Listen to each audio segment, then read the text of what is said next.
Slow dating is exactly what it sounds like. People take time to get to know each other and build connection and trust before deciding if they want to pursue a relationship. Why has this trend emerged? Well, it began with the lockdowns and quarantines from the pandemic, where everybody had to slow down and get to know a potential date virtually. I thought that was a great thing because we slowed down. We didn't just jump into bed. We didn't get confused by all the dating craziness. And many people have seen the benefits of slow dating, and they're still slowing things down so they can have important conversations with matches before they meet. They're thinking more critically about what they want and need in a relationship. I'm going to discuss how slow dating can lead to deeper and more meaningful connections. Here are 5 benefits of slow dating. Number 1, develop a deeper understanding of each other's values, beliefs, and compatibility. We often base our connection on chemistry and not so much on compatibility. Maybe shared interests, but not our values, our beliefs, our goals. When we slow things down, we will know better whether this person is a good match for us. Number 2, more authentic connection as you gradually build trust and emotional intimacy instead of jumping in with physical intimacy too soon. So along the same lines as not just basing a relationship on chemistry, slow dating allows for more authentic connection and to build trust slowly. You don't build trust in a day or 2 or 3. You build trust slowly over time.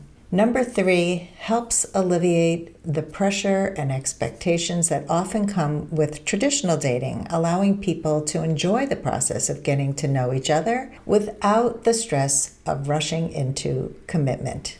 So when you do slow dating, you will have less pressure, less expectations, which is always a good thing. The 4th reason that slow dating is a good thing is it encourages people to focus on quality over quantity when it comes to dating. By investing time and energy into slowly building a connection with somebody, one person at a time, you can avoid the temptation to always be searching for the next best thing, and instead, you foster a more meaningful connection with one person at a time. The 5th benefit of slow dating is that it leads to better communication, increased emotional investment, and a stronger bond, which ultimately increases the likelihood of a successful and fulfilling relationship in the long run. Going on fewer dates and slowing things down can actually help you find love sooner. I like to say, go slow in order to go fast. When you slow down, things escalate quickly once you make that connection. If you limit your dates or matches, it makes it easier to focus and look for green flags and red flags in a potential partner. Here are some simple ground rules for slow dating on the apps. Number 1, focus on the written content of somebody's profile rather than their profile pictures.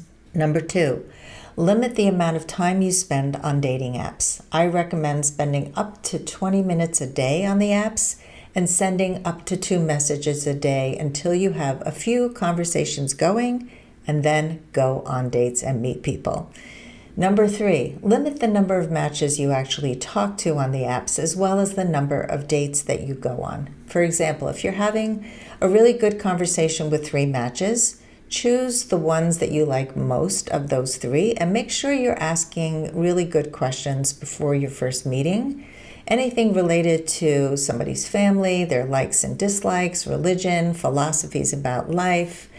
Ask the good questions before you meet, and that way you'll have less bad first dates. Number 4, get to know your match by observing how their actions and words align. And that's something that takes time. So that's the benefit of slow dating.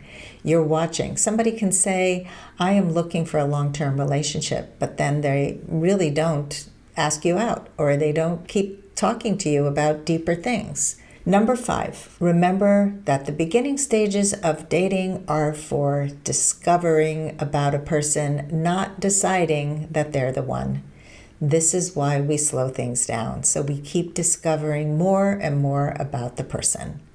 And of course, slow dating also applies to meeting people in real life. So get out there and talk to people, talk to strangers, engage in conversation, go out and do social events so that you're not just sitting at home or relying on the apps to find love.